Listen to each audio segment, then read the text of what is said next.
Okay, we're recording. Genesis chapter 5. Adam's descendants to Noah and his sons. This is the list of the descendants of Adam. When God created humankind, he made them in the likeness of God. Male and female he created them. And he blessed them and named them humankind when they were created. When Adam had lived for 130 years, he became the father of a son in his likeness, according to his image, and named him Seth. The days of Adam after he became the father of Seth were 800 years, and he had other sons and daughters. Thus all the days that Adam lived were 930 years, and he died. When Seth had lived for 105 years, he became the father of Enosh. Seth lived after the birth of Enosh for 807 years, and had other sons and daughters. Thus all the days of Seth were 912 years, and he died. When Enosh had lived for 90 years, he became the father of Kenan. Enosh lived after the birth of Kenan for 815 years, and had other sons and daughters. Thus all the days of Enosh were 905 years, and he died. When Kenan had lived for 70 years, he became the father of Mahalalel. Kenan lived after the birth of Mahalalel for 840 years, and had other sons and daughters. Thus all the days of Kenan were 910 years, and he died. When Mahalalel had lived for 65 years, he became the father of Jared. Mahalalel lived after the birth of Jared for 830 years, and had other sons and daughters. Thus all the days of Mahalalel were 895 years, and he died. When Jared had lived for 162 years, he became the father of Enoch. Jared lived after the birth of Enoch for 800 years, and had other sons and daughters. Thus all the days of Jared were 962 years, and he died. When Enoch had lived for 65 years, he became the father of Methuselah. Enoch walked with God after the birth of Methuselah for 300 years, and had other sons and daughters. Wow, he walked with God. Wow. Thus all the days of Enoch were 365 years. Enoch walked with God, then he was no more, because God took him. When Methuselah had lived for 187 years, he became the father of Lamech. Methuselah lived after the birth of Lamech for 782 years, and had other sons and daughters. Thus all the days of Methuselah were 969 years, and he died. When Lamech had lived for 182 years, he became the father of a son. He named him Noah, saying, "Out of the ground that the Lord has cursed, this one shall bring us relief from our work and from the toil of our hands." Lamech lived after the birth of Noah for 595 years, and had other sons and daughters. Thus all the days of Lamech were 777 years, and he died. Wow. 777. Completion after completion. Anyway, after Noah was 500 years old, Noah became the father of Shem, Ham, and Japheth. When people began to multiply on the face of the ground, and daughters were born to them, the sons of God saw that they were fair, and they took wives for themselves of all that they chose. Then the Lord said, "My spirit shall not abide in mortals forever, for they are flesh. Their days shall be 120 years. The Nephilim were on the earth in those days, and also afterwards, when the sons of God went into the daughters of humans, who bore children to them. These were the heroes that were of old, warriors of renown. The Lord saw that the wickedness of humankind was great in the earth, and that every inclination of the thoughts of their hearts was only evil, continually. And the Lord was sorry that he had made humankind on the earth, and it grieved him to his heart. So the Lord said, I will blot out from the earth the human beings I have created, people together with animals and creeping things and birds of the air, for I am sorry that I have made them." But Noah found favor in the sight of the Lord. These are the descendants of Noah. Noah was a righteous man, blameless in his generation. Noah walked with God. And Noah had 3 sons, Shem, Ham, and Japheth. Now the earth was corrupt in God's sight, and the earth was filled with violence. And God saw that the earth was corrupt, for all flesh had corrupted its ways upon the earth. And God said to Noah, I have determined to make an end of all flesh, for the earth is filled with violence because of them. Now I'm going to destroy them along with the earth. Make yourself an ark of cypress wood, make rooms in the ark, and cover it inside and out with pitch. This is how you are to make it. The length of the ark, 300 cubits, its width 50 cubits, and its height 30 cubits. Make a roof for the ark, and finish it to a cubit above, and put the door of the ark in its side. Make it with lower, second, and third decks.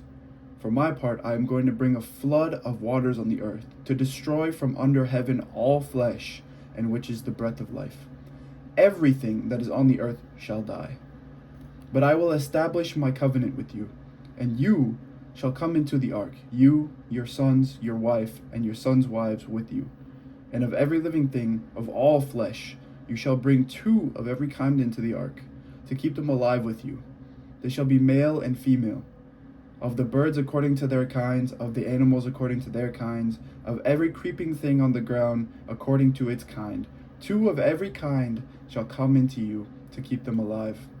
Also take with you every kind of food that is eaten, and store it up, and it shall serve as food for you and for them. Noah did this. He did all that God commanded him.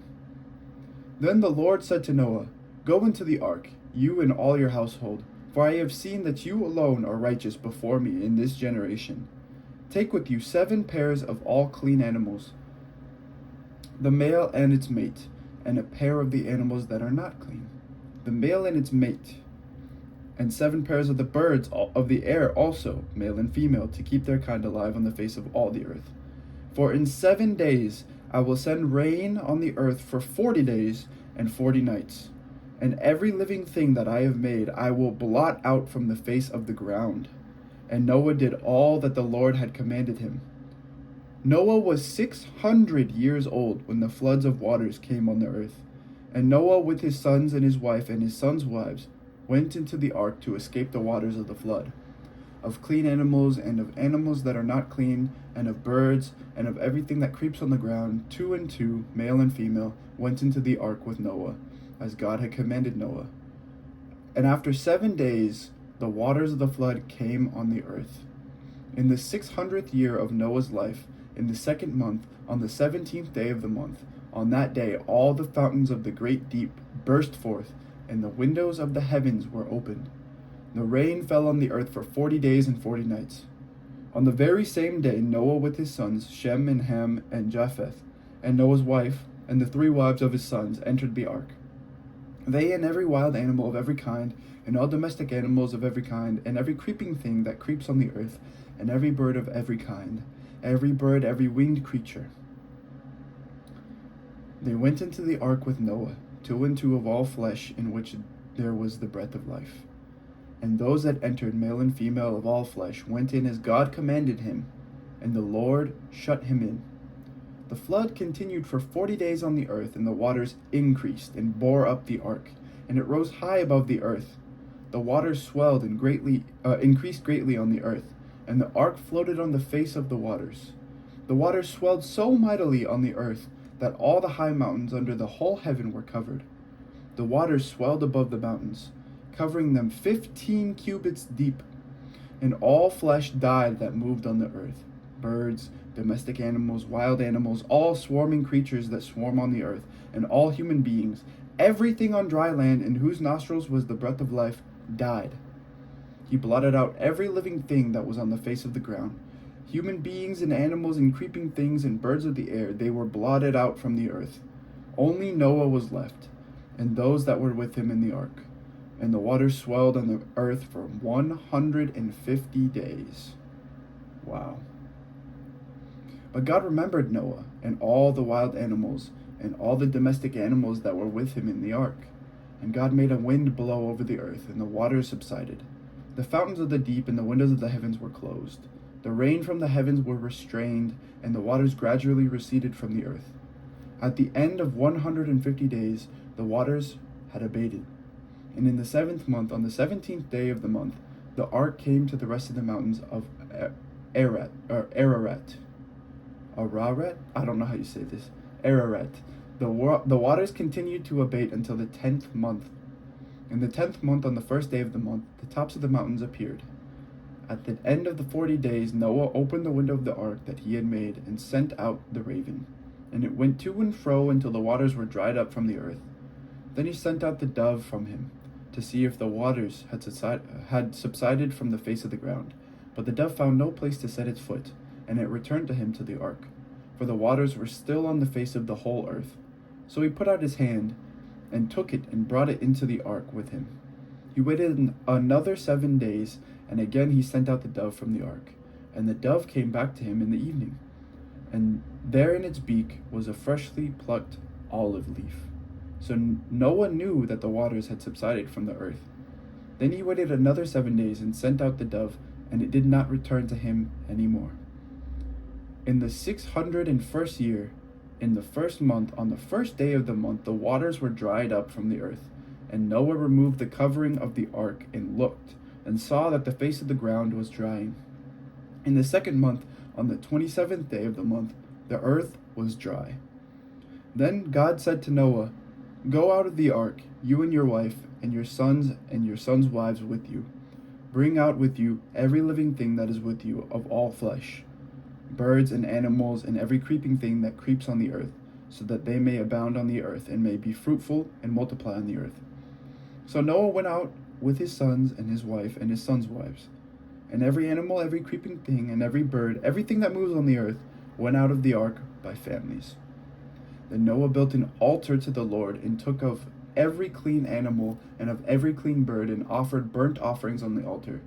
And when the Lord smelt the pleasing odor, the Lord said in his heart, "I will never again curse the ground because of humankind, for the inclination of the human heart is evil from youth. Nor will I ever again destroy every living creature as I have done. As long as the earth endures, seed time and harvest, cold and heat, summer and winter, day and night shall not cease." God blessed Noah and his sons, and said to them, "Be fruitful and multiply, and fill the earth. The fear and dread of you shall rest on every animal of the earth, and on every bird of the air, on everything that creeps on the ground, and on all the fish of the sea. Into your hand they are delivered. Every moving thing that lives shall be food for you, and just as I have given you the green plants, I give you everything. Only you shall not eat flesh with its life, that is, its blood. For your own life blood I will surely require a reckoning. From every animal I will require it, and from human beings, each one for the blood of another. I will require a reckoning for human life. Whoever sheds the blood of a human, by a human shall that person's blood be shed. For in his own image God made humankind. And you, be fruitful and multiply, abound on the earth and multiply in it." Then God said to Noah and to his sons with him, "As for me, I am establishing my covenant with you and your descendants after you, and with every living creature that is with you, the birds, the domestic animals, and every animal of the earth with you, as many as came out of the ark. I establish my covenant with you, that never again shall all flesh be cut off by the waters of a flood, and never again shall there be a flood to destroy the earth." God said, "This is the sign of the covenant that I make between me and you and every living creature that is with you, for all future generations. I have set my bow in the clouds. And it shall be a sign of the covenant between me and the earth. When I bring clouds over the earth, and the bow is seen in the clouds, I will remember my covenant that is between me and you and every living creature of all flesh, and the waters shall never again become a flood to destroy all flesh. When the bow is in the clouds, I will see it and remember the everlasting covenant between God and every living creature of all flesh that is on the earth." God said to Noah, "This is the sign of the covenant that I have established between me and all the flesh that is on the earth." And by bow, it means rainbow. That's. I think this is one of the very few translations that doesn't say rainbow. But yes, the rainbow is the sign of the covenant with Noah and his descendants. Noah and his sons. The sons of Noah who went out of the ark were Shem, Ham, and Japheth. Ham was the father of Canaan. These three were the sons of Noah, and from these the whole earth was peopled. Noah, a man of the soil, was the first to plant a vineyard. He drank some of the wine and became drunk, and he lay uncovered in his tent. And Ham, the father of Canaan, saw the nakedness of his father, and told his two brothers outside. Then Shem and Japheth took a garment, laid it on both their shoulders, and walked backwards and covered the nakedness of their father. Their faces were turned away, and they did not see their father's nakedness. When Noah awoke from his wine and knew what his youngest son had done to him, he said, "Cursed be Canaan, lowest of slaves shall he be to his brothers." He also said, "Blessed by the Lord my God be Shem, and let Canaan be his slave. May God make space for Japheth, and let him live in the tents of Shem, and let Canaan be his slave." After the flood, Noah lived for 350 years. All the days of Noah were 950 years, and he died. This is the word of the Lord. Thanks be to God. So that was the story of Noah and his ark and the floods of the earth. Pretty cool. And now, if you've never heard of that, a rainbow is a sign of the covenant between God and Noah and all the creatures that came off the ark. Pretty cool, right? Anyway, God bless. Have a great day.